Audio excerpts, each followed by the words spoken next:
Hey, everybody, welcome back to the 10th floor. It's me, Matt. Hi, everybody, it's Kat. And you're here riding up the elevator all the way up to the 10th floor. And, you got the music playing, and it's a little bit of a bumpy ride. And when you open the doors, you can see, yeah, they still just don't do anything in the hospital. They just still don't do anything in the hospital.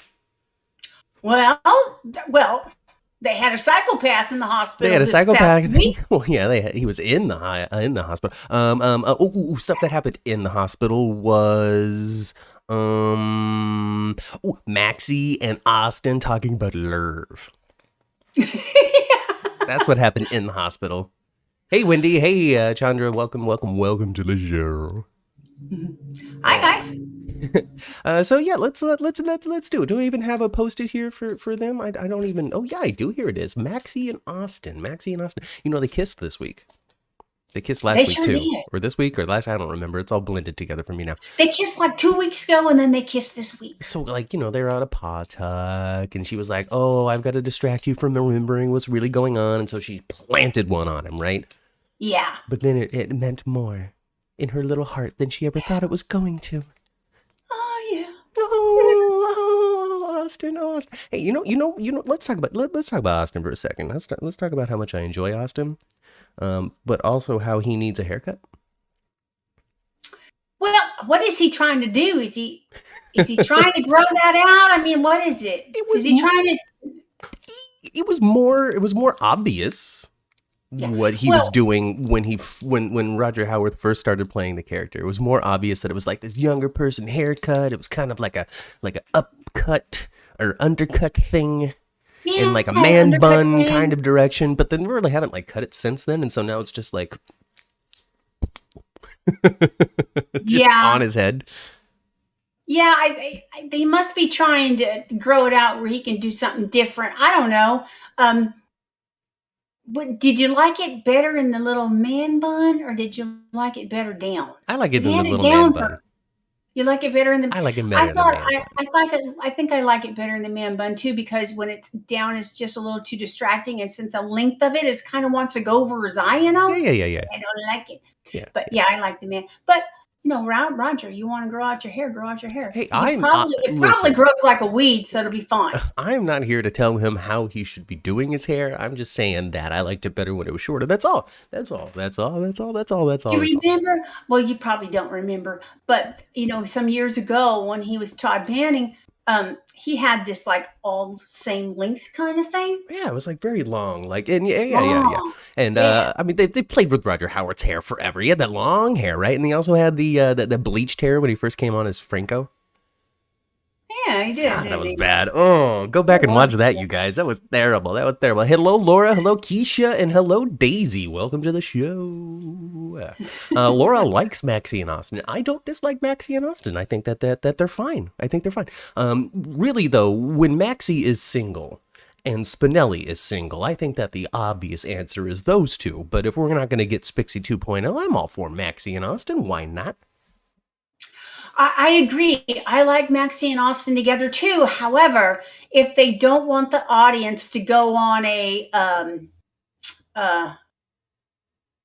Britain thing, yeah, yeah, they need to not give them any more scenes together where they're intimately talking, because those two have chemistry as well. However, though, I think that Brett she has a tendency to have chemistry with everybody because she's a good actress. Yeah. That kind of doesn't matter who they pair her with. I mean, come on, she's able to do stuff great with Brad, and Brad's kind of lame, right? Yeah, Brad. Spinelli did look crushed when Maxie told them they kissed. He did. He looked so sad. Yeah, he did. Oh, thanks for the contribution, Keisha. I mean, yeah, he did look sad. I would like to see them back together, but I don't know. I'd rather see them. I do want to see them together, but I just want, Bradford got a little corner in my heart. I like Bradford Anderson quite a bit. And I just want him. I just want them to give him story. I don't care. Bigger the better. I don't want him to be a casualty of Steve Burton not getting the vaccine. Bottom I line. don't want that either. That would be bad. That would be very sad and bad, and nobody wants that. Right. So I think that's kind of where that comes from for me. Well, yeah. I mean, you got a special place in your heart for little Damien Spinelli. You always have. You always will. I always have. I always thought it was so quirky and funny, and so his character was always so not soap opera-ish. Yeah. He doesn't look like a soap star.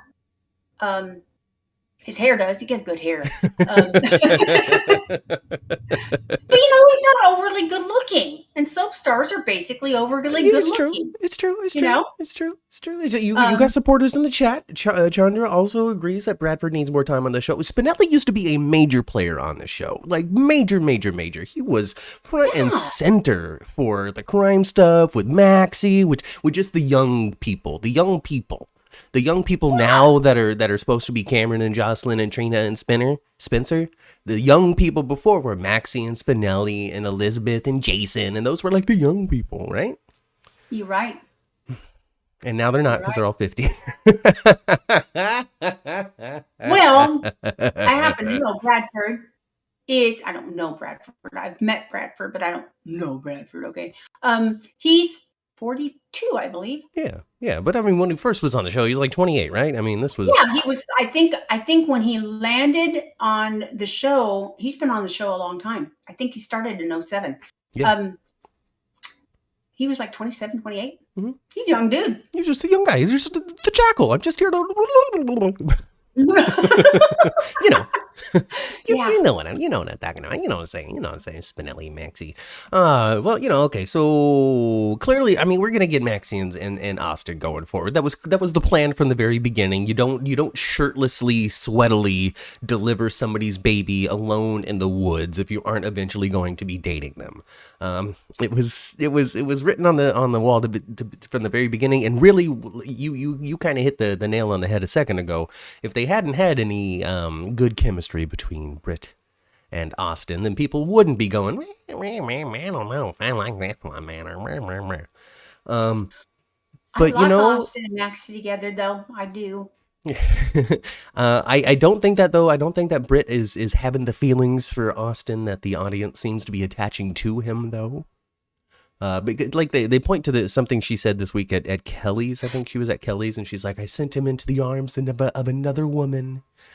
She wasn't talking about letting go of somebody that she was digging. She was just simply talking about, here was this eligible dude that I didn't even consider trying, like, just send him off into the arms of another woman. Well, it was more of a blanket statement than a I'm going to miss Austin statement. I think so too. Yeah. But I hope they pair her with somebody eventually. But it is kind of refreshing to see that, because this is not really a typical soap opera. Because they usually pair, especially a female character, they'll pair her off with somebody else quick. Yeah. Quick. Yeah. Yeah. And that whole standalone, be your own. It's not really all that devolves that much. Be your own. So. But I do want to see her with somebody eventually. Yeah. I mean, right now she's supposed to be with Jay. She's supposed to be involved in a big 4-way love story between Carly, Jason, Sonny, and Britt. And unfortunately, because of Steve Burton's choices, Britt kind of got burned in this and is kind of flipping and flopping in the wind for now. Yeah. Was she doing a good job flipping and flopping? She sure is. I mean, if there's anybody on the campus, okay, I guess there's 2 people on the campus that seem really, really, really lost and unsure of what to do next. And one of them's Britt, and the other one is Sasha. We didn't get any Sasha this week, though. No, we didn't get any Brando either, huh? No. I mean, they had their big story, and they're kind of put on the back burner now. I know you're listening. I know this is completely off topic. But I know you're listening because all y'all listen, right? Mm-hmm. So funny. Bonnie Barrows. Happy birthday. Yes, happy birthday, Happy Bonnie. birthday. You and I are only 6 months apart. Well, you know what, Bonnie? Happy birthday to you. And here's oh my gosh, look at this. We've just got I'm sorry to interrupt you on your tangent, because the chat has just gone back and forth with who they want to see Brit with, and they have Drew, they have Austin, they've just got all kinds of people that they want Brit to start boning. So I guess she's the bridge is gone, and she has the sympathy and the support from the fans out there. Yeah, isn't that wonderful? It is wonderful, but we're not going to see Brit with Drew because Drew is going to be too busy. Well, you all know who it is, and I'm sure I can't say none, but a lot of us probably aren't thrilled about it because she gets a lot of time already, but that's who he's going to be with. You think that it's going to be Drew and Carly in the future, huh? Well, Matthew, they answered your question from last week, this week on the screen. What are they going to do with the bridge now that Jason's gone? They're going to still use it with Drew? Yeah. And Carly.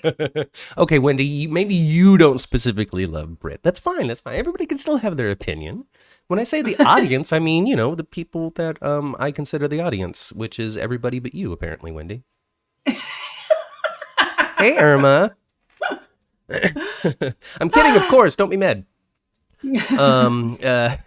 Okay, so Drew and Carly. Okay, so there has been the questions being brought up recently of the footbridge and of course Drew and what the direction he's going to go in and all that nonsense. And yeah, I guess it totally kind of makes sense for Drew to kind of step into where Jason was on the show, especially since, and once again, oh, you said you liked her. Okay, great, Wendy. Sorry for misunderstanding. The thing is, we still don't have a solid answer as to whether or not Drew has Jason memories. They have not specifically said it. They're treating it kind of like he doesn't. Currently, yeah. Because he doesn't really bring up anything specific. No. But he could. Still. Yeah.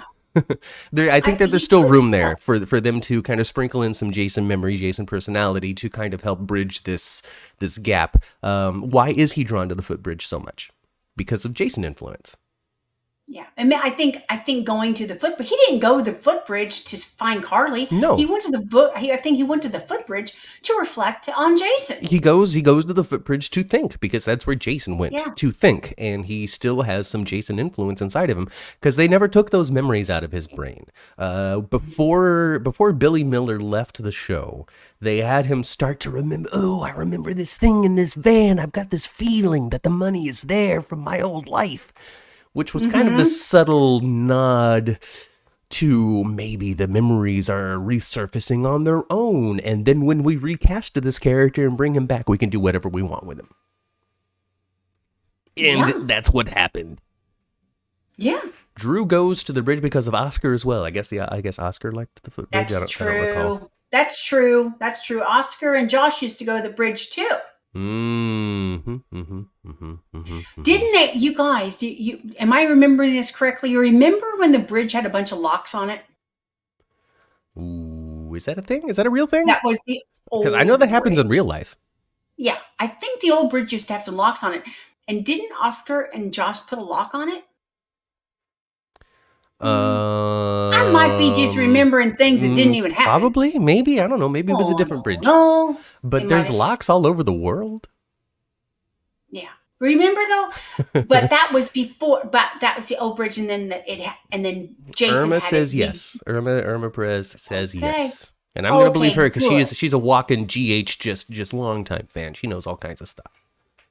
Probably got a longer memory than me too, Irma. Because I can't remember a doggone thing lately. Huh? I love the chat contribution is just too good. I'm sorry, you guys. It's a combination of two things. I think it's like, I don't try to remember things real hard.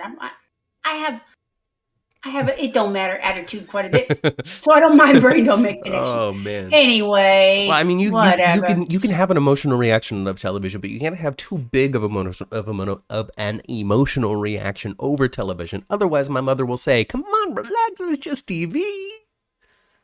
It's just TV." Well, you had to be told that. You had to be told that when you were a little boy. Hey, I was really emotionally involved. These were my friends. Okay, I didn't have real life friends. I had TV friends, and they mattered to me. Yeah, I guess. So what else? What Yeah, else? I What do. else? What else? What else? Okay, what else? Okay, I don't want Carly and Drew, says Jacarius. Okay, I mean, they probably won't last all that long. There's gonna be all kinds of drama, and that's just not gonna work. I almost wonder if Drew is actually acting out Jason's lines had Steve Burton stayed on the show. I don't think so. There might be some blend as to some of the comfort that he's bringing Carly that Jason would have. But I agree. when it comes to the most part, I think Drew is still doing the Drew thing that Drew was going to be doing while Drew was around. Well, if he would have half as many words. That's true, because Jason would be on the show talking to some of these people that Drew is. Right. And Jason didn't talk very much. Jason was always very, matter of fact and didn't have a lot of words. Right. And Drew is a little more flowery. It's a little more cerebral about it. He's a little more like, hey, I understand the emotional impact of what's going on. Which Jason never did because he had brain damage. Let's see. They have a prop, so of course they're going to use it. Daisy's talking about the bridge. Yes, they have an expensive set piece that they are going to continue to use. Well, they need to. That is correct. They need to. I guess I'm the only younger viewer who watched GH. Jacarius, yeah, you're not the only younger viewer. There's all kinds of young viewers out there. But what happens is people who are of a earlier age bracket don't have as much time, focus, or dedication to watch something 5 days a week. So that's a big thing because they're off partying and going on dates and sleeping with each other and having their own soap lives. Well, I do think, that soap operas used to have a younger audience. Mm-hmm. Society itself has changed so much since the heyday of soap opera. Yeah. In the heyday of soap opera, a lot of females weren't working. Mm-hmm. Yeah, it's true. It's true. All the businessmen had them water cooler talks, right, about all the primetime shows, and all the ladies had their sewing circles where they talked about daytime. Yeah. Oh, gosh. Tracy was almost arrested for selling some knockoffs. Yeah, Tracy was trying to get arrested for selling the Ice Princess a copy, a fake, a piece of blue rhinestone. Yeah, they tried to cart her off, right?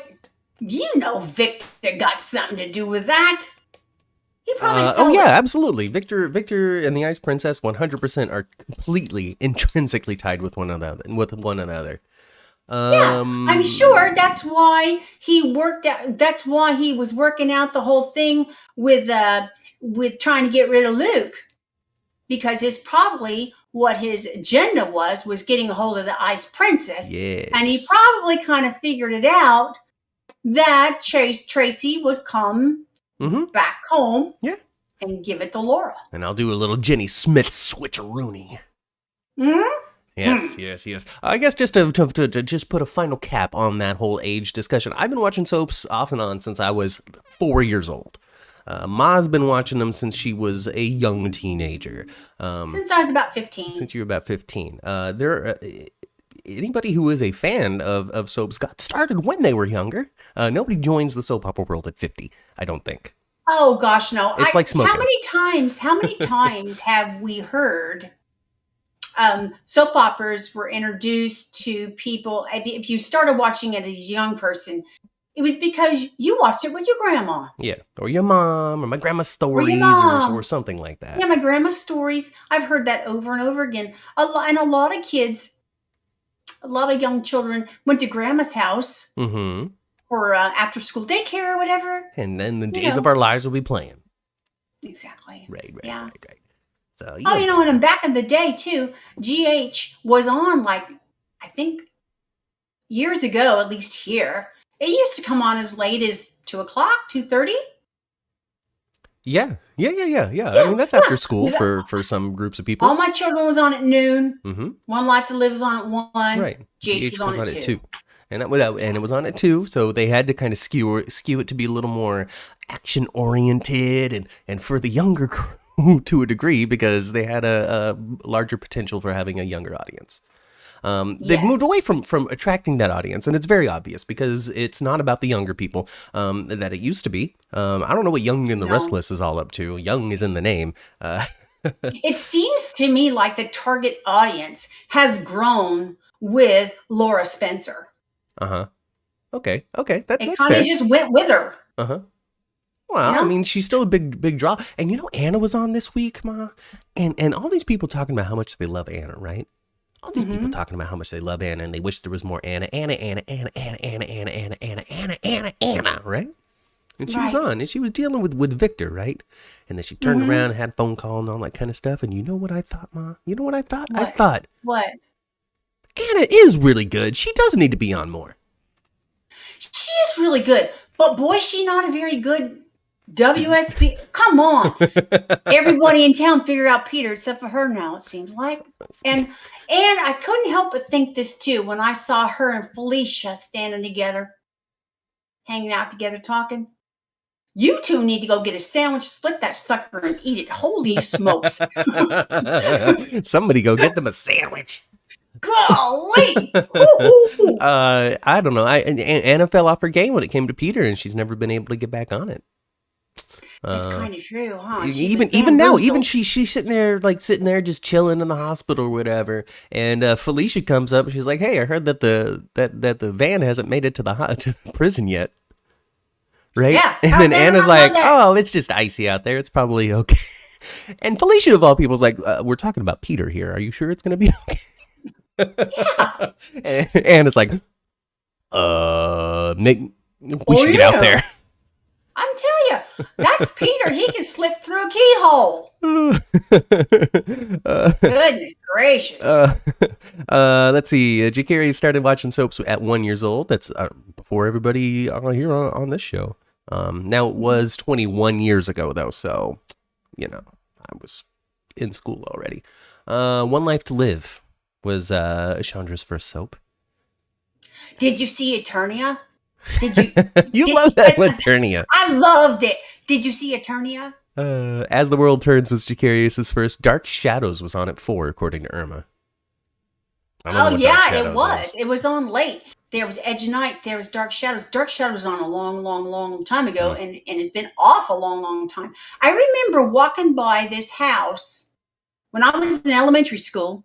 Walking by this house that you could hear that. I don't know. That person must have been deaf or something because that TV was on so loud, and I could hear the Dark Shadows music. I was almost walking by that house the same time every day, and I could hear the intro music of Yeah. Dark Shadows.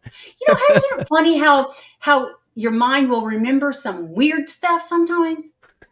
I can remember that house and walking by it. I can remember what the grass looked like and the Dark Shadows music as I walked by it. I was a little kid. Hey, Weird. some things really stick Weird. with you. Some things really do. I guess. Chandra remembers Eternia very well. She called it the original Nixon Falls. Daisy also saw it. Loved the Tina Gang going over the waterfall. Just good stuff. Good stuff. What going over the waterfall? I love Tina going over the waterfall. Oh yeah. That's Vicky's little sister. Oh, Tina was a train wreck, wasn't she? She was so good. Oh man, we might have to get all these people in the live chat for a fun One Life to Live retrospective. Oh, I did watch a clip last week actually, and it was Vicky. It was Dorian making Vicky remember that her dad had violated her.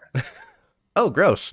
Yeah. But back in the day, there were places that don't go now. Okay, so I did this. So JLJ, James Lott Jr., he's got a daytime soap talk show. I don't remember what it's called, but he's releasing it once a week and all that kind of stuff. Well, we filmed one for it, and in it we talked a little bit about GH, and not to give away what's coming up soon on somebody else's channel, but we did talk about how GH just needs to go there, and they don't really go there with anything right now.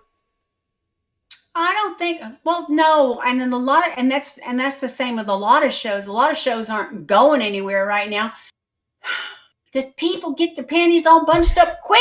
Okay, but in reality though, like people are gonna get their panties in a bunch no matter what. Like people get their panties in a bunch when you have Lindsay Hartley playing Sam instead of rather just giving Sam a break. People are getting all up in their business about it. Like it doesn't matter what you do. You're gonna have people going on the internet screaming from the top of their bell towers about how this is the worst thing that they've ever come up with in their entire lives. Oh, but she's so good. I said that to Matt right before the show. If they don't make her, I'm not advocating for Kelly Monaco to go anywhere. I don't want her gone. Okay. No, she is Sam. She is Sam. I don't want her gone.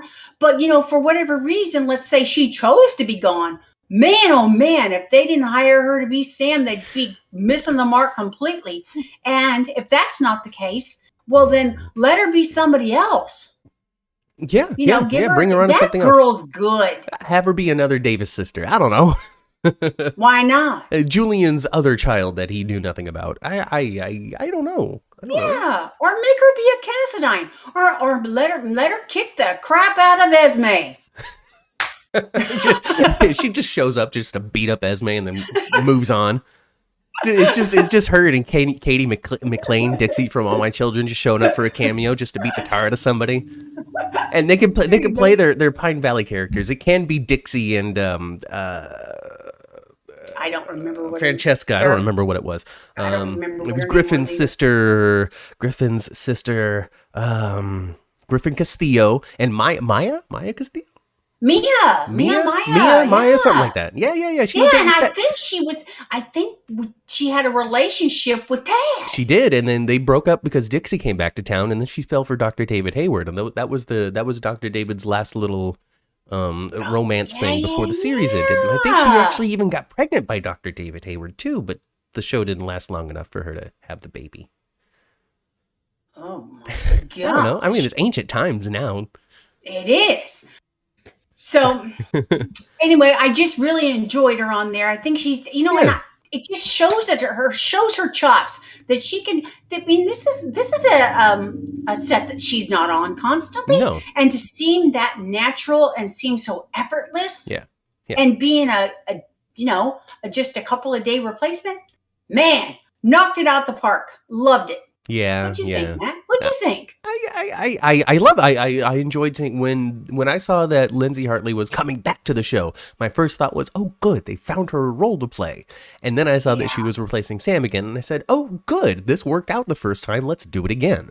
So I'm all for it. I really enjoy it. She has a total different energy with Sam than Kelly Monaco does, and it's nice to see. It's a breath of fresh air. I would say that the first time that she replaced Sam was more of a breath of fresh air for me personally, just as a viewer, because it seemed like Kelly Monaco was extra disengaged with what they were giving her on the show at the time. You're right.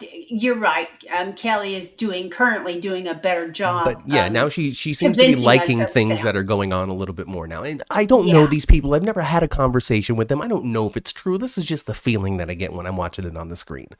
And she seems to like what she's doing more now than she was before. And so it's less of a breath of fresh because she is a little more fresh on my breath now. But it's always wonderful to see. And since she was so well received, Lindsay Hartley was, when she replaced Sam the first time, I think it's a total non-brainer to bring her back in again since she was available. Yeah, and good that she was available. But from what I understand, Kelly Monaco's not gone for long. She I guess it's, a couple of days she'll be back. She's a little COVID break. Just a little COVID break with not enough time to reposition the scenes or whatever it is that they might be doing for other people that caught it. Like Maxie's going to be taking some time off, I think, because of it. But now is a good time. She could be off looking for Bailey. I don't know. Well, she's not going to have to look for Bailey, right? Well, she's going to have to look for Bailey because Bailey's gone. Oh, yeah, that's right. Bailey's gone. Oh, my gosh. I was thinking about looking for Bailey for the old reason. Right, yeah, there's a whole new reason to look for Bailey. Then. Yeah, let's talk about how I finally was able to get out of this hospital. Oh, my God, this impression has just made people jump off of this show. My goodness gracious. We went from 20 concurrent viewers to 7. Oh, my goodness. Nobody cares about Peter. Well, I think your impression's so very good, so keep going, Matt. I am enjoying it. What? We're going to talk about whatever we want to talk about, no matter whether or not you people are actually watching. We didn't care before, and we don't care now. Oh, good, the people are back. Welcome back to the show, everybody. Well, Peter Oh, but I like Anna. People somewhat underestimate that fool. Yeah. Underestimating Peter, and they're underestimating Uncle Victor. The thing is, for some reason, people don't think that Peter has friends or those who can help him get out of danger. Clearly he does, and clearly they need to be looking for Peter's friends and stop being so obsessed with Peter himself. Peter has shown that he really isn't, like, unless he's got a gun in his hand, Peter ain't all that dangerous. It's about his associations and his connections that really get him to where he needs to be. No, they haven't showed him to be a super big, aggressive, physical presence. If he doesn't have a weapon, he ain't that much, right? Yeah, he's not. No, and he don't have any friends either, Matt. I disagree with you. It's not a matter of friends. He's not out of money. Because Victor Cassadine has money. Yes. And you have information I need, boy, so take this money until you give it to me. So, yeah, they hit those spikes. And I don't know. They should have, I don't know. They should have had a caravan of freaking vehicles taking that fool. At this point, Port Charles just needs to build a private tunnel from like the hospital to Pentonville for vans to drive through. So just nothing. That's not a bad idea. Just a private tunnel. Yeah. Or you know what they should have done is they should have taken him out of there Hannibal Lecter style. Or just with like the mouth guard and just well, even Hannibal Lecter got out of that. Well, I know, but still. Wow. Yeah. Oh gosh. Well, thank you, Chandra. I work hard. If General Hospital don't kill Peter in the next month, they need to reevaluate things. Really, come on. One of two things needs to happen. All right, Peter either cannot survive the baby napping, or Peter needs to disappear with Bailey for 20 years, like 20 legitimate years. 20 legitimate like years. 20 real life years. We don't see those characters again until 2042. Well, I think my prediction is going to come true, though. Ultimately, when he's going to have possession of that baby, as he does before he dies. And remember he did. I said that. He got the baby. And of course he was. He does. He has the baby. Brother. Let's see. Other people felt that Kelly was disengaged. Kelly Monaco was disengaged. Chandra loves my impression of Peter. She also says that whenever Peter's on screen, they see me. So if we ever need to recast Peter August, maybe you don't need to look very far. Maybe you just need to find me. I'll come That's do right. it. And you know, I'm better received than Wes Ramsey as well, so there has to be something there. And you're more dimensional too. I'm sorry. But you got a better beard than he does, Matt. Well, thank you. I just need to dye it. Every day I find another white strand in here. Peter is off contract according to Jacari, so maybe he's going away. Maybe he's disappearing. Eh? Well, you know what? I agree with you. You must have actually seen something to really prove that. But I agree with you because there was a tweet that Wes did a couple of weeks ago that kind of, he didn't say I'm off the show, but it kind of undershadowed that he's gone. Yeah. Okay. Well, okay. Peter and the baby need to disappear. Seriously, you do his voice perfectly. Oh, thank you so much, Wendy. You're so kind to say. They can't kill Peter off. He could pop back and forth like Heather Weber. He's too entertaining. Well, hey, apparently there are Peter August fans out there. I like that idea. I actually like that idea. What I really honestly, if it wasn't for the fact that everybody hates Wes Ramsey specifically, this slippery villain that always gets away and always finds a way out and all that kind of stuff should be much more engaging and accepting to people. That's Helena. Yeah, they just don't like Wes. That's really all it comes down to. If it wasn't for Wes Ramsey, people might actually be really enjoying the Peter August story. Okay, all right. So, the whole Anna thing, I can understand that people don't really like how Anna's being written for this thing. No, because they're making Anna look like a dum-dum. Come on. She's supposed, for one thing, she got years and years and years of experience. It's not like she just got her badge. Right. And she's had all kinds of adventures and escapades and shenanigans. You know, She should be a little more on it. I guess she should be a little more intuitive than she is currently. They're writing her to serve the current storyline, not necessarily to honor the illustrious history of One Miss Anna Devane. Right. I don't have a good. You know us here on the 10th floor. We're always trying to find the silver lining. We're trying to make it fun. We're trying to find the parts of the show that we think work and we really enjoy it. But every once in a while, it's hard to get away from a true criticism of something like the depiction of Anna. You know, it's you know. Yeah. Hey, whatever. Louise can come back as a teenager. Peter and the baby need to disappear. Wes's theater training comes out on screen. Didn't he attend Juilliard? He did attend Juilliard. And if he was doing some sort of Shakespearean or some sort of voiceover villain for Marvel Disney Plus, then this would be absolutely perfect. Perfect. Yep. Kristina supports Daddy. Kristina supports Daddy, yeah. Kristina supports Daddy. Michael supports Mommy, and this is going to be a very interesting split here in the next couple of weeks. Yeah? Because the Corinthoses and the Bensons, Webbers, whatevers you want to call Carly's side of things, are gonna be on different sides of this. She's a Spencer. Spencer, Weber, whatever. No, not a Weber. Whatever. Not Carly. Whatever. The Spencer, I guess, okay, the Spencer side. Except the Spencers aren't very deep right now. It's pretty much Carly. They're not. Carly and Bobby are the only true Spencers left on the show. Maybe Aiden, but he's 12. Yeah. Right? Because Aiden is Lucky's kid? Yes. Yeah. Aiden is Lucky's kid. The youngest one. So, you know, you got the Corinthos, the Corinthi, the Corinthuses. The Corinthuses. Yeah. The Corinthuses. Kristina and Sonny and Dante and, you know, like they all seem to be on Papa's side. Yeah, and you know why there's so many Corinthoses? Because Sonny, you know, I just can't do it. I can't not do it. You know, I mean, you know, when a man and a woman, when they love each other, you see when a man and a woman love, then the babies happen. He's got don't smell us. You're not alone in your assumption. I saw somebody had edited a John and Kate +8 promotional photo. And put Sonny and Nina's face on it, saying it's only a matter of time. I tell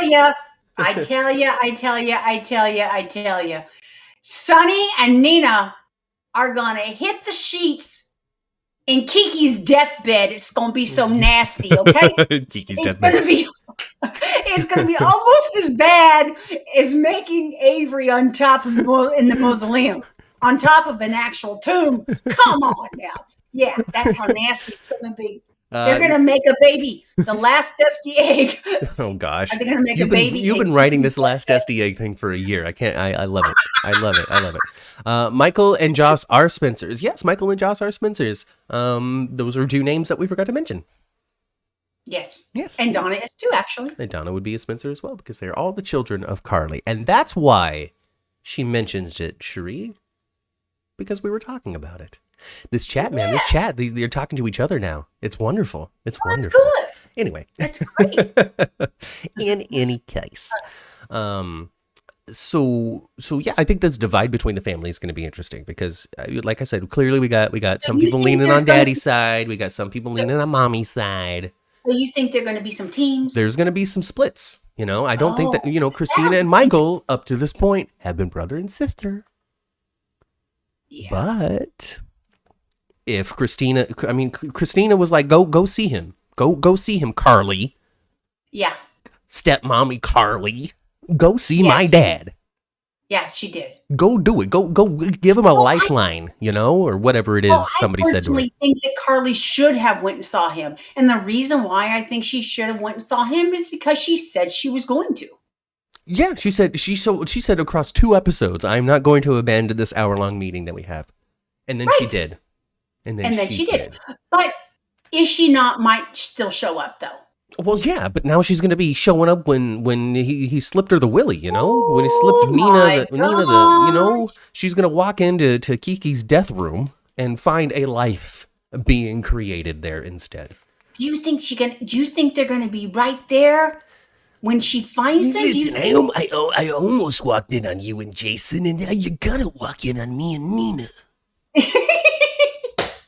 That's true. That is so true. If he would have went upstairs 10 2 minutes minutes later. later, if he went and said hi, Avery, first. That's true. They were close, weren't they? They were so close. She was undoing his tie. They were moments away from unbuttoning buttons. Sonny has sunk low. I don't know if Sonny has sunk low. Sonny has sunk off of his medication and is no longer making rational decisions. But they did show us last week, but they didn't really indicate for sure. They did show us last week him taking a dose. A dose. A dose. But A pill there you was gotta no take every day. right. But they didn't indicate that he continued to take it. No, I don't think that and it does take time for the levels of this medication to build up in your system to actually be effective. So there's that as well, which is why coming off the medication is so hard and leads you into these wild throes of manic and depression and all of that kind of stuff. Nina, stop trying to be a homewrecker. Nina's not being a homewrecker. Everybody's making her be a homewrecker, okay? Obrecht is like, oh, Sonny is all alone on the boat. If, like, she's being influenced by other people to make these poor choices. I'm always going to defend Nina. Well, I'm always going to tell you what a piece of junk she is. So, well, yeah, she being it's clear in town when it comes to Nina, who's going to talk to Nina. It's clear in town who does not give a tar about Carly and her feelings. Obrecht and Ava. And Britt. And Britt. And Britt too. Yeah. They don't care. They don't care if her life gets torpedoed or not. In fact, they're one of those kind of people that in this instance anyway, the kind of person that would be like, stir the pot and then run away and watch. Everyone always forgets Spencer Cassadine is to a Corinthos. I definitely remember that Spencer is Corinthos because he is Sonny's nephew. Yes. I think that what's very easy to forget what members of which family we all belong to when nowadays on General Hospital, everybody is in everybody's family. They are so cross-pollinated. It is so crossed. There are no strong divisions between these families anymore, which makes it very easy to forget who actually belongs where and who is who to who to who to who, to a point in which we actually have a character going, you're dating my brother, right? And you're my sister. Yeah. I am my own grandpa. But also at the same time, though, I'm my own grandpa. In order for us to get away from the cross-pollination of the families, we need to be embracing as fans to new characters that are not associated with our current families. That's true. Anybody that comes out of town is thrown out of town because nobody likes them. So you guys got to embrace somebody that's not a Corinthos or a Spencer or a Weber, and stop asking for Jeff to return. Stop asking for Lucky to return to create complication in Elizabeth's life. We need fresh blood. But why can't we have both? Because there's not enough money. Well, that's true. And in order do you think Jane Elliott is going to be gone now? Do you think that she's you gotta go back and close these doors over in the Netherlands or wherever it was. I just love her on there though. I think she's just a breath of old fashioned Quartermain, Mm-hmm. Yeah. And we don't see a whole lot of that. And the scenes she has with BLQ are awesome. They are though. And I just love her. I just love it when Brook Lynn calls her granny and stuff because it just gets under her skin so hard. It's fun. It's fun to watch. She hates it. She hates it. Nina can make her own choices. Yeah, she can make her own choices, but those choices do get influenced by, Carly being a royal bee. Like yes. Nina is like, hey, by the way, I think Sonny is off of his meds and you can help. Oh, you're just going to be like, don't talk to me. Don't talk to me. Don't talk to me. All right, fine. I won't tell you that then. You know, I mean, she is being influenced by the people around her to a degree. Yes, she is. She is being influenced, but I don't know. I don't know. Yeah, Nina. I just don't like Nina. I'm never going to like Nina Nina. has mental She issues hurts too. children. What? Huh? She didn't mean to. Nina has mental issues too. That woman cut Avery out of Ava. Yeah, she did. And Ava got over it, and that's fine. And she also, when she showed up to town, she pretended to be in a wheelchair. She sure did. And then, you know, she threatened Silas and just all kinds. And Silas Clay, by the way, Silas Clay. So many children. My God, at this point. Because, yeah, okay, because what is, did I not write it down? Oh my gosh, I didn't write it down. But Willow lost her birth certificate. I know. You know what that means, Mother. Matt. Folks, go back to the early days of this podcast. Yep. We talked about that well over a year ago. We sure did. We sure did. Because of one scene that the fans, well, some of the fans haven't forgotten. And that was Willow walking into Nina at the Crimson office while Nina was looking at the heart locket, the heart necklace. Oh, my baby daughter's gone. Oh, right. She was doing that. And then Willow walks in and she's like, yeah. And then Nina's she like, clearly had a reaction to it. What's happening? And then Willow goes, oh, it's nothing. I just thought I recognized that necklace. Anyway. Yes. Daisy's always going to choose Carly over Nina. That's fine. Sorry. Yeah. We said that a long time ago. And what do you think, Matt? Do you think our first theory was correct or the second theory was correct? The first theory was that Nell was never Nina's daughter to begin with. It was always Willow. And the other theory was they twins. So my theory has always been they twins. The other people out there are like, oh, well, Nell, blah, blah, blah, yada, yada, isn't really. She got the necklace somehow, yada, yada, blah, blah, blah, blah. That's a lot of complication for something very simple. Because I think that they already set down the framework for there being twins that nobody knew about, with Phyllis not knowing. Phyllis gave the baby to Frank Benson. She gave Nell to Frank Benson. Mm-hmm. But she was not there for the birth. She was essentially just handed this baby and say, hey, you know, we arranged an adoption. Please go give the baby. And Phyllis, being the trusting, loving, wonderful person that she is, was just like, okay, cool, great. I'm glad. Mm-hmm. And it wasn't until she gave this kid to somebody at the bus stop and drove away that she kind of went, that was a little funky. Yeah. Oh, well. And so Phyllis would not have the information that she needed, that there was more than one kid. So yeah, twins, absolutely twins. One was given to Frank Benson and the other one was given to Harmony, or given to the commune that Harmony was involved in some way. Mm-hmm. I agree. So yes, Wendy, Silas would be Willow's dad if indeed she is Nell's twin, because Silas impregnated Nina before she went into her coma. Yes. Nell stole the necklace. I don't see why Nell would steal this necklace. She doesn't. Nobody knew the significance of this necklace, and there's no reason for Nell to have stolen it, hidden it in a box of her own personal treasures, hidden underneath her bed, to pull out in the dead of night to remember what could have been if she stole it. Yeah, I don't think so.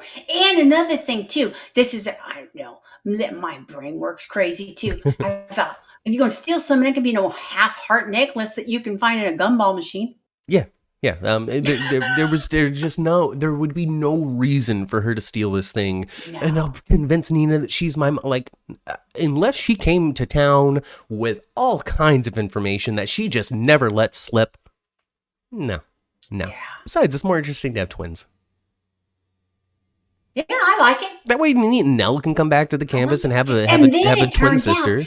And then it will turn out that Wiley is indeed her nephew. Yeah, and then they have a familial connection and blah. That's why we were drawn to each other. Like, it makes perfect sense for what it is. Nina can't have a baby due to medical conditions. You're right. Nina has already gone through the pause, the change, or something. No babies for Nina. Yes, yes, and I'm just kidding when I say that because, Sonny's always been the impregnator. Always finding a way to do it. Always finding to do it. Okay, we're gonna I do remember her going to the hospital thinking she was pregnant. I believe when she was with Franco, Mm-hmm. believing that she may be pregnant. And then Dr. Lee gave her the sad news of, no, Nina, indeed, you're menopausal. You are not pregnant. Yeah. Yeah. Your leave no dead. menses She's not has dead now. ended. She's not dead now, so can't leave Oh, her I dead. hope she's not dead. Well, I hope it's GH style, There, it's not that many, since I do expect them to come back. There's not that many characters that when they do die, I hope they stay gone. Pretty much only the ones that, when the actor themselves passes. Mm-hmm. Because GH doesn't permanently kill people too often. I guess Alex Devane is permanently dead, right? Well, no, maybe not. Maybe not. Didn't the body was missing, right? I don't remember. It's hard to tell nowadays because you're right. They always leave the door open. They always leave the door open. I guess except for Julian. Yeah.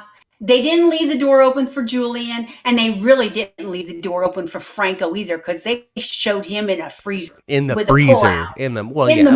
It's because. But then they can go around that too. They were recasted. Well, yeah.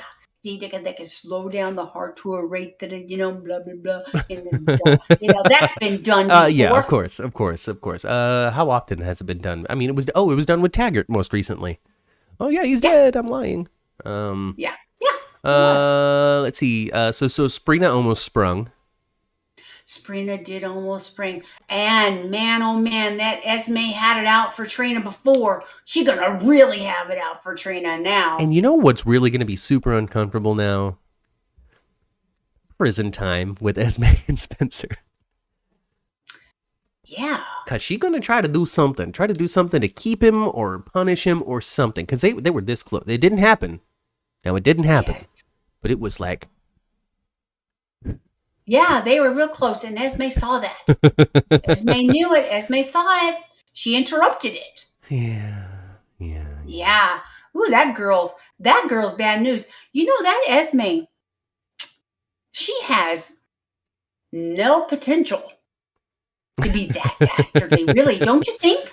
Yeah, I don't. It's a fun place to be in when it comes to Esme, because I feel like she is completely capable, but also completely not capable. Like, I feel like she is equally as good at being able to do something horrible as she is to try to do something horrible and fail. It's so interesting to be in that, because she failed in a way when it came to spiking Trina's drink, but she also got the sex tape stuff.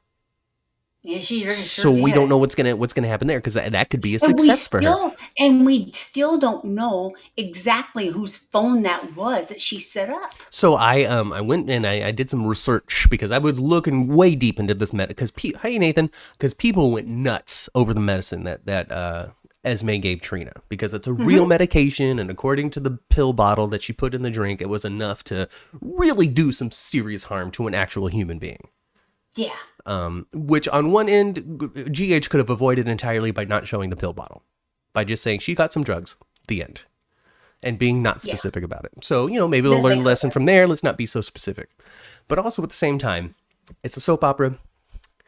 We ain't molding young minds with this series. Really. Nobody's going to watch this and go, oh, I need to get that medicine and drug my friend so they will tell the truth. Like, the audience of General Hospital is not of the age range to see this and put it into practice. So responsible, irresponsible, yes and no. Yes, it's true. But in today's society, we have at our fingertips all the information that we could possibly want all the time. Yeah, GH does not need to inspire you. Right? But people go there because, let me check that out. Let me look what that is. Right. And, if the internet, if this happened in 1972 and somebody got a bottle of this particular medicine at this particular milligram, you really wouldn't be able to quickly go and see how dangerous this thing truly is. But then also at the same time, that argument can be used for the people that are putting together the show, in which they could easily find that the information that this plus alcohol equals major problem. Well, yeah, but You're right. It does create major problem, could create major problem, but it did create major different. Yes. Yeah. Nobody else got so zonked out. No. It definitely showed that she had a different reaction to it than everybody else. Now, we also need to keep in mind when it comes to this story that these are young people, inexperienced in chemical substances that change your body, and they didn't have an experienced person there to tell them that this was a problem. That no, when you take a half a drink of a hot toddy, you should not be knocked out, depending on no matter what your level is of alcohol tolerance. But they don't have that. They don't have the baseline, and they don't have enough information to even go to somebody and be like, "Hey, was this weird?" and really care about it. On top of that, Jocelyn and Trina have gotten drunk before on the Haunted Star during one of the school dances, and all they had to do was sleep it off. Yeah, and Jocelyn said as much. I do remember that. And last thing, because people were like, nobody went to check on Trina. Jocelyn went to go check on Trina, and Trina was like, I'm fine. I'm tired. I'm just going to go to bed. Spencer wanted to, but Esme knew what was really going on and prevented him from doing so. Cameron was finally going to get laid for the first time. He was thinking about other things. These people were not responsible, irresponsible. The young people, they just try to have a good time trying to do their thing. They didn't think that it was a big deal. Now, does Trina need new friends after that? Maybe.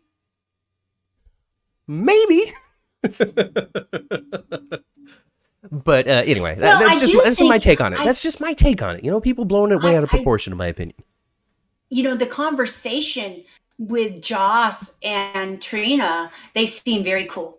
Very cool with everything that happened, and drudging up old stuff. Yeah. They were very cool with that too. But they also showed a shot of the two of them, just with the reflective look on their face, which kind of indicated that wasn't true. Yeah. Well, and even did you Trina, notice that? I did, and then Trina also said in conversation with somebody else. I don't remember who she was talking to. Ava probably, because that's who else she talked to this week. Where she didn't really talk to her mom, did she? No, I don't think Portia was. If Portia was on, it was the beginning of the week with Marshall and Curtis stuff. But she goes up to. She was talking to Ava about it, and she's like, I said some stuff that I like, didn't want them to know about. So there's a little I guess a little truth in there as well. Yep. Yeah, I think so. But I do think that Spencer and Trina have a future. Oh, absolutely. They're totally absolutely. Totally it's going to be. I can't wait to see the Spring Ridge. I think the Spring Ridge stuff is going to be really, really good. And you sprinkle Crazy Ryan in there too. Oh, it's going to be delightful. We're going to learn so much. We're going to learn the truth about Esme. Yeah. Who she really is. Who are you, Esme? We're going to find out who Willow is. We're going to find out who Harmony is. And you know what? Here's the thing. You know what Kristina said this week was the same thing that I said all this time with the whole Alexis and Harmony about to scissor each other thing. That was it totally went over your head, and I love it. I love it. I'm sorry. No, don't be sorry, because what I said was mighty inappropriate. Well, my phone dinged and distracted me, and I looked down for a second. I'm sorry. Kristina had told Alexis pretty much what I had been saying about Alexis's friendship with Harmony the whole time. Harmony is a victim too, maybe even victimized worse than everybody else that Shiloh took advantage of. Yes. And you need people to understand that and forgive that and be able to distance themselves from their bad emotions so other people can grow and be happy. And that is what Kristina is doing. She's not sacrificing herself. She is not propping somebody else. She is not making decisions that are wildly inappropriate and out of character either, because Kristina and Molly are really, really nice people. Yes. And really, yeah. I don't know. You seem a little less convinced than me. No, they are really nice people. I think one of them is super, super smart. Yeah. And that would be Molly. I don't think that Christina's a dum dum or anything, but No. she's just not, I think Molly's just a little brilliant little thing. um, but yeah, I would think that she would have to dig deep to feel that way about Harmony, though. I mean, look at the terrible things that happened to her that could have indeed been avoided if Harmony wasn't. But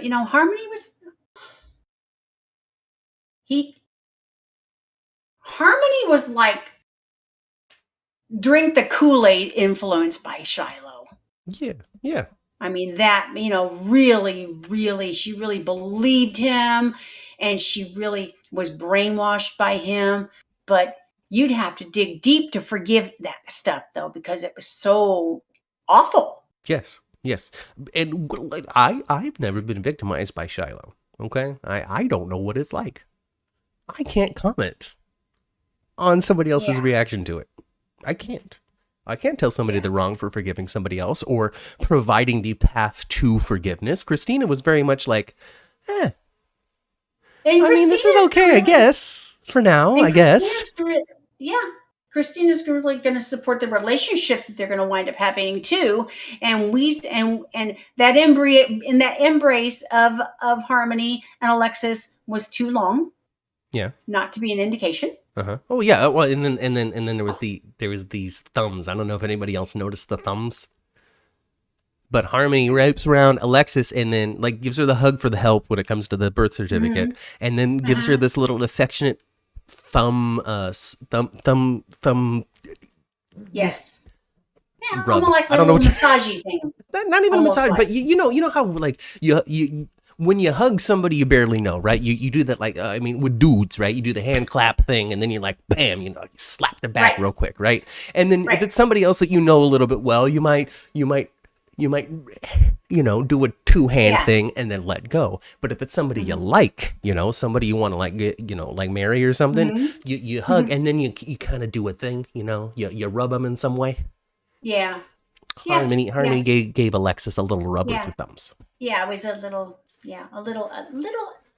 affection. Molly is a white meat baby face, but you need those to show how dark meat the heels can be. And yes, their hug was intimate on Harmony's part, and Alexis doesn't quite understand yet that she likes Harmony in the romantic sense. No, I think Harmony has a better idea than Alexis does at the moment. Kristina will probably recognize that faster than her mother does. I hope so. And honestly, I want that to be the conflict. I think that it's fine for Kristina to be like, yeah, you guys can be friends. Oh, you want to date? No, that's a problem. That's where the drama comes. Mm-hmm. Maybe, huh? Yeah. Trina doesn't need Spencer. You're right. Trina doesn't need Spencer. Trina doesn't need Ava. Trina doesn't need Portia. Trina doesn't need Jocelyn. Trina doesn't need Cameron. Trina doesn't need to be on the show. But she does need to have interactions with characters that are on the show. Right? Right? Yeah, well, Trina, she's going to get her Spencer eventually. Maybe they'll be the kind of, there's going to, the draw to Trina and Spencer is a long one. The road to Trina and Spencer is a long one. So I hope the payoff is I hope we get just a little love in the afternoon and not complicate things too fast and let them let us have a little happiness there. Unfortunately, I would like that. I really don't think that GH is doing a good enough job right now when it comes to showing happy couples. Well, no, the only happy couple we saw this week was Ned and Olivia. But they weren't happy for a very, very, very long time. Yes. Kevin and Laura are happy. Okay. Please refresh my memory. Did Alexis have a problem when Kristina explored her sexuality? I don't know. I wasn't watching at the time. Yes, she did. Well, there we go. Slightly, but she I didn't. Yes, she got over it. Yes, she did. And I hadn't thought about that. But yes, it wasn't over the top, but she wasn't crazy about her daughter being a lesbian. No, she wasn't. And let's point of order and point of fact, Kristina is not a lesbian. She is a bisexual woman who happens to have preferred women more than men recently. But I remember Sonny embraced the idea, was a lot more accepting than Alexis was. So there we go. Jacarius has backed you up on there as well. You know who wasn't on here this week? Lovelissa. I didn't get a chance to say her name properly. Oh well. Anyway.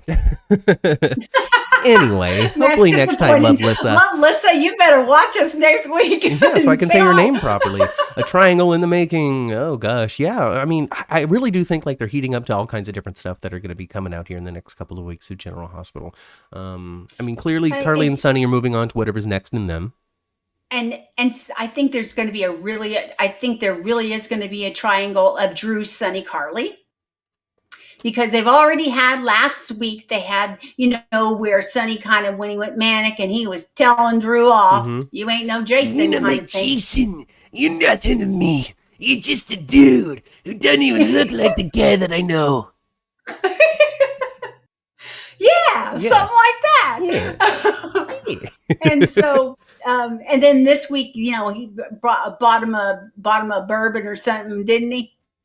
And he tried to make up to him. Yeah, something, I don't know. Whatever, who cares? Yeah, tried to make up to him, didn't he? I don't know. Maybe. You don't like Sonny, do you? I like Sonny just fine. Come on. It's the Sonny Carruthers show. I like him just fine. I like honestly, really, I liked Mike. I really enjoyed Mike. I liked the Nixon Falls stuff far more than everybody else did. But Yeah. I have the advantage of not being intimately familiar with everything that Sonny Carruthers has ever been since 1995. That's true. I don't have that. I know that He's the bad guy. He's the mobster and the dad to Michael. that's pretty much the extent that I know about Sonny, You cross him, he'll send you out. Where's that place, you guys, where they take people and bury them out to the that one Pines, woods, that one place where the Pines or something, You just say Pine you Woods or bad something like guy. that. Yeah, I know what you're talking about. Okay, all right, here we go. Okay, They planted a Claudia out there. so yes, Sonny did buy Drew a drink. Please tell me that Mac isn't dead. All right, here we go. Question and answer time for the audience here, okay? Yes. Mac isn't dead. No, Mac is not dead. If they were going to kill somebody like Mac, they would show him be shot, I feel. I agree. And if Tristan Rogers is not available this coming week to come to that hospital, I'm going to be terribly disappointed. Matt, That's good stuff, right? yeah, Mac and Robert, good stuff. yeah. You know what Robert's got to show up. I do not have any Mac and Robert memories other than them now being on the same police force together. So the scenes that they shared when Robert became the DA and Mac became the chief is the only brotherly interaction I have ever seen from these two characters. Okay, so you don't have the same fondness for them together as I do. But what I'm saying is I'm excited for just being able to see this because I know it has been a thing in the past. Yeah, so I'm hoping that Robert shows up. So we get And oh my gosh, we got the diamonds gone. Okay, the diamonds, the diamonds are gone. All right, the Ice Princess is missing. yep, Okay, we got Mac, we got Robert, we got Felicia, we got Laura, we got Kevin. All right, we got Luke somewhere buried in a cave. yep. Though they had Next ashes. Jason. Honestly, that's the biggest thing for me is they had ashes. Yeah. What does that mean? But Did they have his body? no, because they indicated that they were such rubble. Mm-hmm. They didn't appear to be whole pieces. I'm just hopeful that they are able to, even if just an episode or 2 episodes or a couple of scenes from 2 episodes, have been able to get some cameras out in Europe or something I know. to get Holly and Luke and Felicia and Robert and Anna and all of these people in the "we're getting Peter" conclusion. Oh, Wouldn't that would just be wouldn't so that be fun? something? And fun. That's asking for a lot.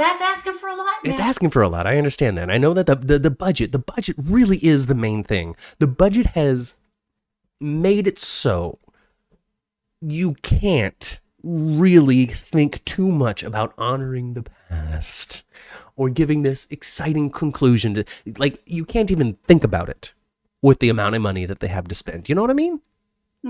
So it's so But hard yeah. to be so excited for. Well, I mean, they used to be able to do this stuff. They used to be able to go and shoot on location and have this, that, and this character and these people and like I was watching some YouTube before I first started, before we sat down for this thing, and it was this big 2013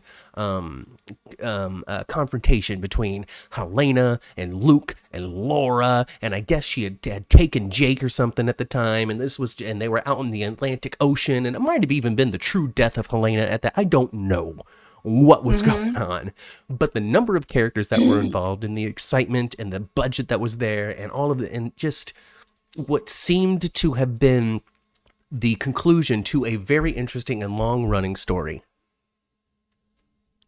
I just don't think that we have that right now, and it's all because of the budget, and we need to get back to it. So send your money to Frank Valentini, folks.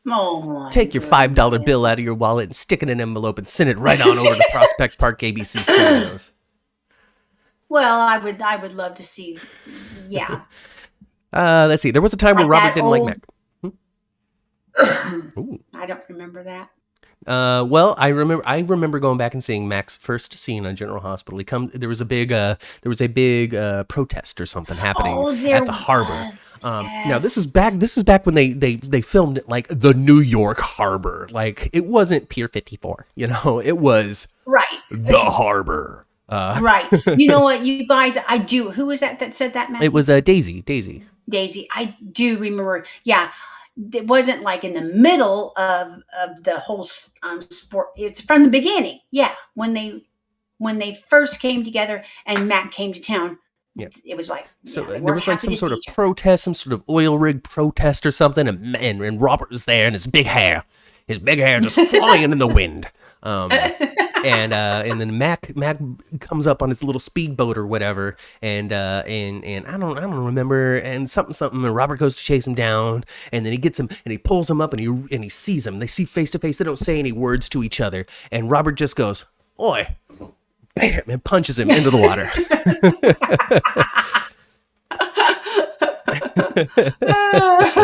Must have been some bad blood there. Yeah, Irma says that Robert blamed Mac for his parents' death. So I guess that has something to do with it. I don't know. I'd be interested in taking a look I at don't that. remember this stuff like It was the do. early 90s, and you had babies. I was very busy.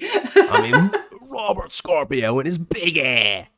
I do remember his big hair. I do. You know, another one that's missing too out of that bunch. Oh, Mac was a mercenary. Excuse me. What a big change to life. He used to be a mercenary, and now he's the chief of police. My goodness gracious, Mac Scorpio.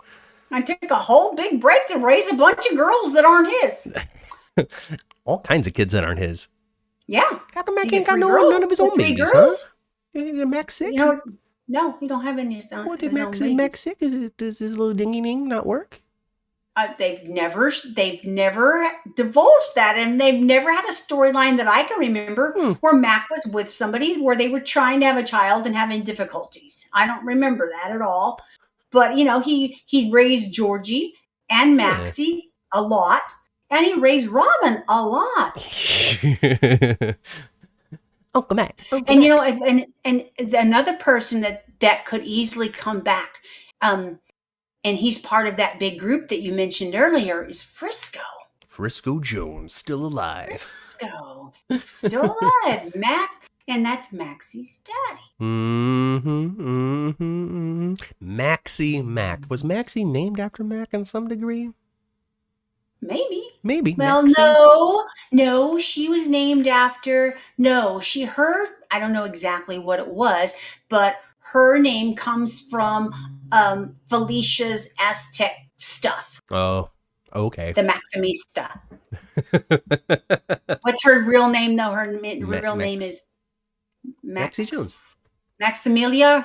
Oh, I don't know. We're going to find out. I'm going to look it up right now. Maxie Jones. Maxie, Frisco Jones. Oh, gosh. Maximista is Spinelli's. Spinelli's, yeah. Yeah. Mariah Maximiliana Jones. Her first name was Mariah. That's a mouthful. Maximiliana? Maximiliana. No, that's not it. I think what you said first is right. Well, here. I'm gonna put it in. I'm gonna copy this, right, and I'm gonna put it over here, and I'm gonna boom. I chatted it. Maxie was named after her grandmother, according to Chandra. Hey. Yeah, I knew it was from Felicia's side. All right, so I guess in conclusion, we have to explain to everybody that Valentine has not been locked in somebody's trunk for a weekend. Valentine was thrown into somebody's trunk for a couple of hours and then moved to a secondary location. And remember, in soap operas, a week is a day, is days. Days a week. So even though there was a weekend for us between Friday, where Valentine disappears, and Monday, where they're just like, "Hey, where's Valentine?" and Wednesday, where Anna is on the phone going, "Hey, Valentine, if you get this message, call me back." Too bad she didn't call him darling. I like it when they call each other darling. Darling.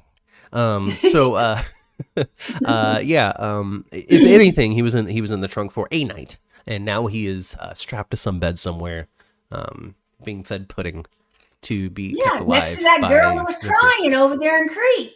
Right, and the honest, true reality of the situation is James Patrick Stewart is out filming for Disney Plus right now with his new family sitcom that he has been hired for as the patriarch of a family of supervillains. I think is what the show's about. So that's why he's gone. Valentine is still gone, and he will be for a number of weeks while he films another TV series. But you know what? He's going to show up when it's time for Peter to die. Yeah. Oh, he better, huh? Yeah. Oh, but no, that indicates that Peter might live too long from now, Matt. Just a month, Mother. Just a month. You know. I mean, okay. So we have to spend all of next week informing everybody that Bailey is missing. So we have to have all the conversations, and Maxie has to get mad at Brook Lynn and Chase for having a moment on the porch rather than paying attention to my baby. And then Chase gets to go, "Oh no, see, this is what I was talking about. I developed feelings for you, and now Bailey's gone." Like,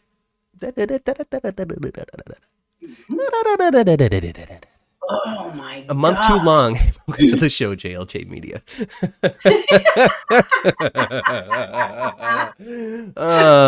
Shnikes. Well, folks, on that wonderful note,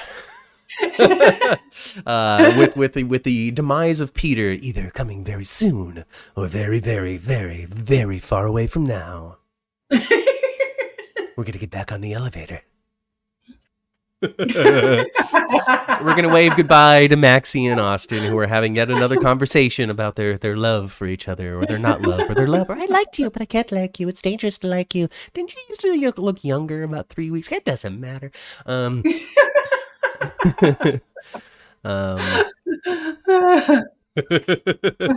sorry, everybody's reacting to the voice again. Apparently the Peter impression is the best thing that I do, which is unfortunate because the most fun one is Victor Cassadine. Hey, thanks for coming, Irma. Thanks for coming, Wendy. We appreciate having you guys, you ladies, here every single week for the 10th floor. So we're going to go into this elevator. We're going to go back all the way down to the first floor. We're going to get into our cars, turn our radios, our Spotifys, our Alexa apps to previous versions of the 10th floor, because you can find us on audio as well as YouTube here. You can find us everywhere podcasts are found. You can find us right here on YouTube. Check us out on Twitter at 10th floor GH10TH floor GH. Reach out to us, talk to us. And you know what, guys? You know what? We're going to have an announcement for you next week.